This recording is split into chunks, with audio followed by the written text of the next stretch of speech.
Hello students, last video में हमने mechanism of stomatal activities पढ़ी थी, जिसमें हमने एक एक्टिविटी के बारे में पढ़ा था। एक हाइपोथेसिस पढ़ी थी जो थी स्टार्च शुगर हाइपोथेसिस।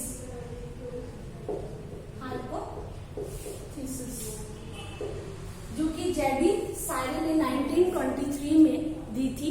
हमने उसमें ये देखा था कि किस तरह से स्टोमेटा ओपन होते हैं, जिसमें हमने ये देखा था कि स्टार्च जो है हाई पीएच पर जब CO2 कॉन्सेंट्रेशन डिक्रीज होती है डे टाइम में, तो स्टार्च किस में चेंज हो जाता है, ग्लूकोज 1 फॉस्फेट में चेंज हो जाता है।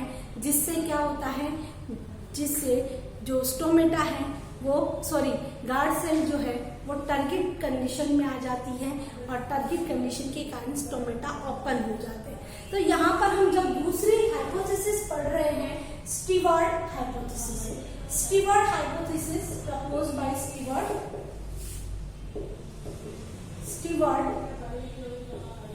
इन 1959 में इसको प्रपोज किया था।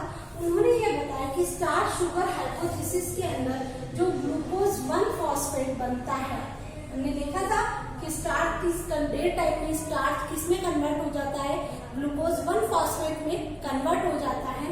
तो ये ग्लूकोज 1 फॉस्फेट में कन्वर्ट होने के बाद ये किस में और कन्वर्ट होता है, आगे ये कन्वर्ट होता है ग्लूकोज 6 फॉस्फेट और या फिर ग्लूकोज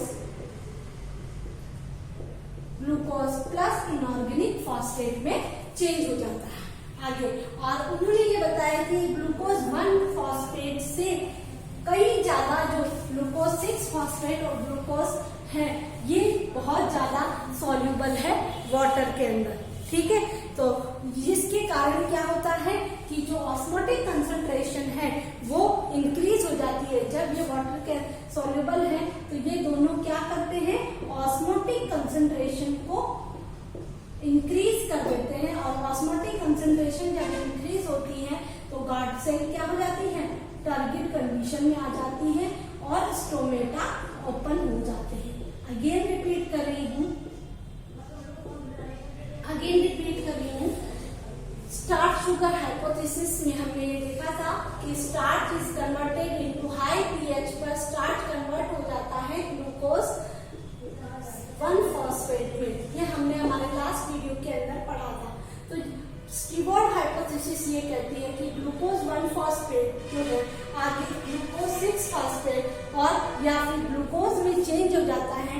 अगर हम इन दोनों प्रोडक्ट को इससे कंपैरिजन करें ग्लूकोज 1 फॉस्फेट से, तो इन दोनों को ये जो है मोर सॉल्युबल इन वाटर, सो इनकी ऑस्मोटिक कंसंट्रेशन को क्या कर देती है, इंक्रीज कर देती है। गार्ड सेल की जो ऑस्मोटिक कंसंट्रेशन है वो इंक्रीज हो जाती है, जिससे गार्ड सेल टारगेट हो जाती है और target guard cell stomata open हो जाते हैं। तो यहाँ हमको स्टीवर्ट जो हाइपोथेसिस है आपको ये ध्यान रखना है कि 1P जो है ग्लूकोज 1 फॉस्फेट जो है आगे ग्लूकोज 6 फॉस्फेट या ग्लूकोज में चेंज होते हैं और ये इनके कारण क्या होता है, ऑस्मोटिक कंसंट्रेशन इंक्रीज हो जाती है। और ऑस्मोटिक कंसंट्रेशन के इंक्रीज होने से क्या हो जाती है, गार्ड सेल जो है वो एक्टिव टारगेट हो जाती है। टारगेट होने से स्टोमेटा ओपन हो जाते हैं, ठीक है। तो ये है स्टीवर्ट हाइपोथेसिस। नेक्स्ट जो हमारी आती है वो हाइपोथेसिस जो है सबसे इम्पोर्टेंट है, ठीक है। वो हाइपोथेसिस है एक्टिव पोटेशियम आयन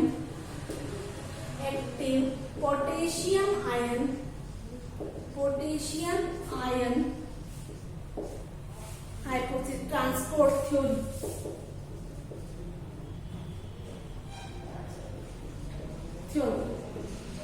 और सबसे ज्यादा जो है ये ही नॉन है या मोस्ट एक्सेप्टेबल थ्योरी जो है वो है active potassium ion transport theory. हम इसी के बारे में डिटेल पढ़ेंगे और इसी के बारे में अक्सर एग्जामिनेशन में पूछा जाता है active potassium ion transport theory के बारे में, ठीक है। तो हम इसी के बारे में लेते हैं आगे, active potassium ion transport theory. किसने इसको प्रपोज किया? इमामुरा एंड फ्यूजिनो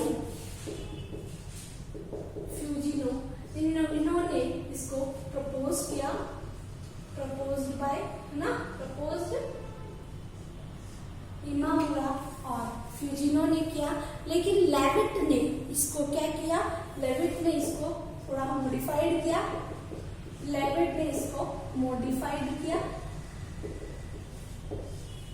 आपको याद रखना है इमामुरा और फ्यूजिनो, ठीक है। 1955 to 59 में ये प्रपोज किया था और इन्होंने 1974 में थोड़ा इसको मॉडिफाइड किया।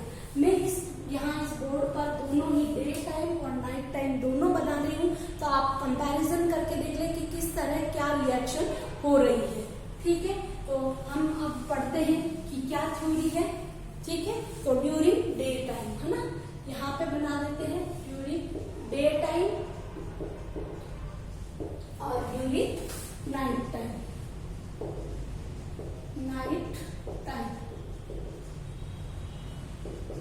ड्यूरिंग नाइट, ठीक है। डे टाइम में क्या होता है? डे टाइम में फोटोसिंथेसिस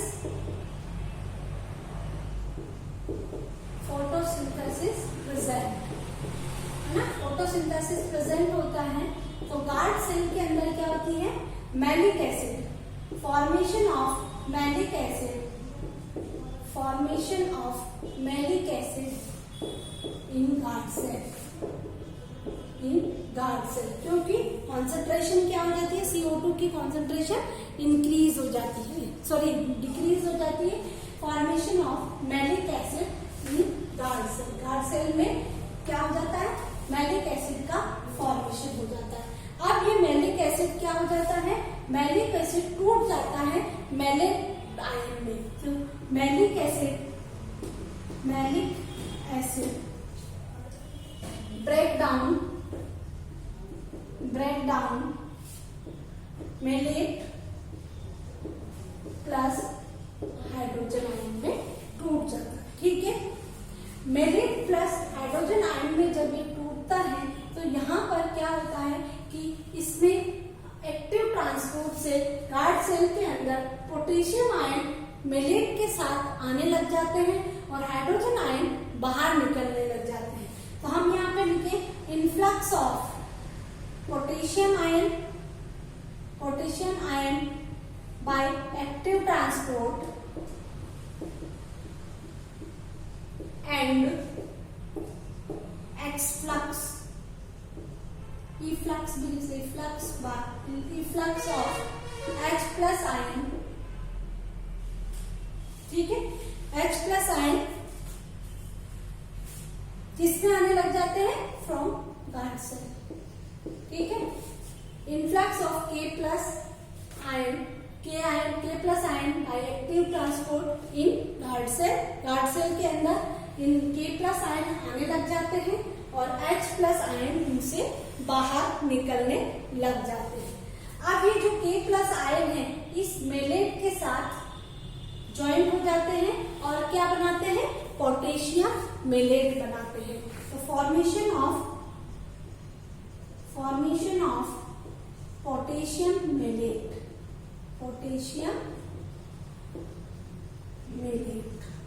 किसका फॉर्मेशन होता है? पोटेशियम मैलेट का फॉर्मेशन होता है।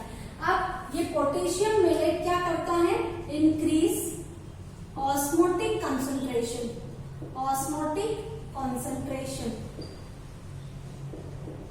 ऑफ गार्ड सेल की ऑस्मोटिक कंसंट्रेशन को बढ़ा देता है और जैसे ही ऑस्मोटिक कंसंट्रेशन बढ़ने लग जाती है और बाहर से पानी क्या होने लग जाता है? अंदर आने लग जाता है, जिसको हम क्या कहते हैं?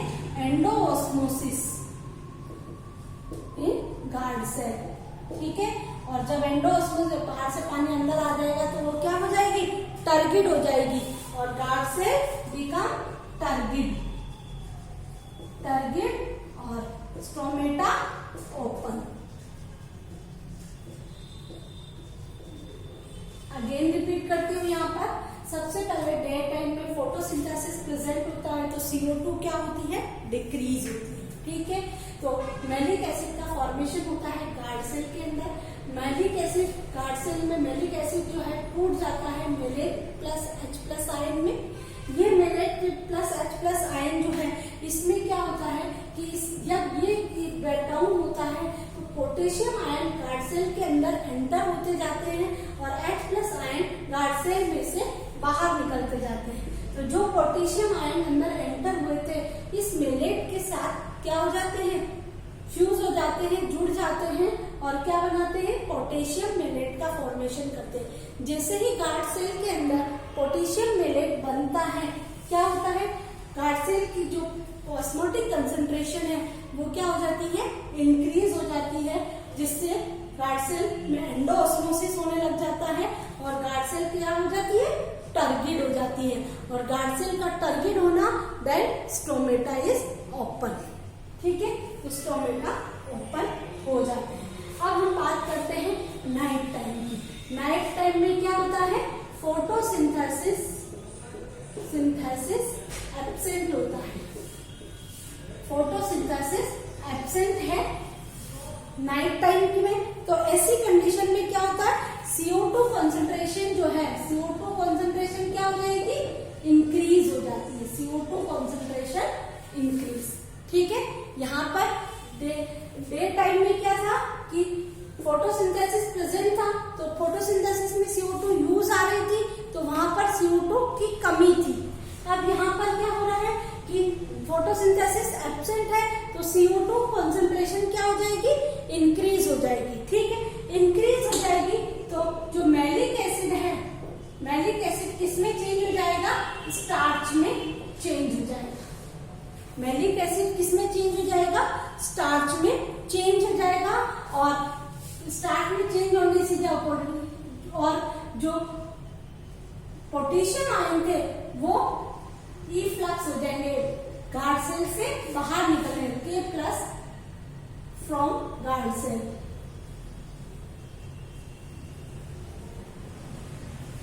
Efflux of K+ from guard cell. ठीक है, अब इस टाइम क्या हो जाता है कि एक हार्मोन है एब्सिसिक एसिड बिकम एक्टिव। ये एब्सिसिक एसिड जो है ये एक्टिव हो जाता है, मैलिक एसिड स्टार्च में चेंज हो जाता है और एब्सिसिक एसिड एक्टिव और K+ आयन गार्ड सेल से बाहर। हम इसमें नहीं इसको नोट डाउन करते, सीधा ये लिख ले, efflux of K+ from guard cell.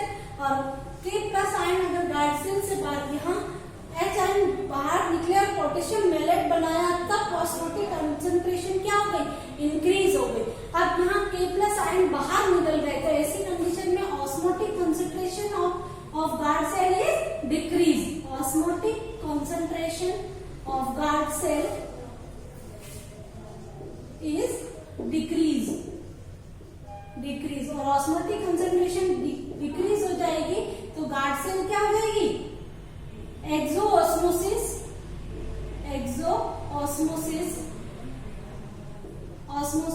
And guard cell become flaccid. Guard cell क्या हो जाएगी, फ्लैसिड हो जाएगी। और जैसे ही गार्ड सेल फ्लैसिड होगी, स्टोमेटा क्या हो जाएंगे, क्लोज हो जाएंगे। लेकिन आपको यहाँ पर एक छोटे से ब्रैकेट में दे, at that time abscisic acid which is a growth controller hormone भी कह सकते हैं हम उसको, रेगुलेटर हार्मोन, वो एक्टिव हो जाता है, जिसके कारण भी ऑस्मोटिक कंसंट्रेशन क्या है, लो हो जाती है, ऑस्मोटिक डिक्रीज हो जाती है। ठीक है, तो अगेन रिपीट करें, यहाँ पर during night time photosynthesis absent होता है। उस फोटोसिंथेसिस के एब्सेंट होने के कारण eight that time CO2 concentration is increase. CO2 concentration increase होती है तो गार्ड सेल के अंदर मैलिक एसिड जो है वो स्टार्च में चेंज हो जाता है। स्टार्च में चेंज होने के साथ ही मैलिक एसिड के साथ जो K+ आयन जुड़े हुए थे पोटेशियम मेलेट के फॉर्म में, वो K+ आयन गार्ड सेल से बाहर निकलने लग जाते हैं और बाहर निकलने के कारण ऑस्मोटिक गार्ड सेल की जो ऑस्मोटिक कंसंट्रेशन है वो क्या हो जाती है, कम हो जाती है। तो कम होने के साथ एक्सो ऑस्मोसिस होने वाला वाटर बाहर निकलने लग जाता है और गार्ड सेल फ्लैसिड हो जाती है। जैसे ही वो हो जाती है पिचक जाती है और दोनों जो गार्ड सेल है वो अटैच हो जाती है एकदम से और स्टोमेटा क्लोज हो जाते हैं।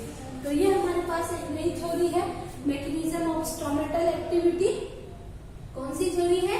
Active potassium ion transport theory, जिसको हमने आप इसको एक बार उतार लीजिए ताकि आपको पता चल जाएगा। एक स्क्रीनशॉट ले लें इसका ताकि आपको ध्यान रहे कि ड्यूरिंग डे टाइम क्या हो रहा है और ड्यूरिंग नाइट टाइम क्या हो रहा है।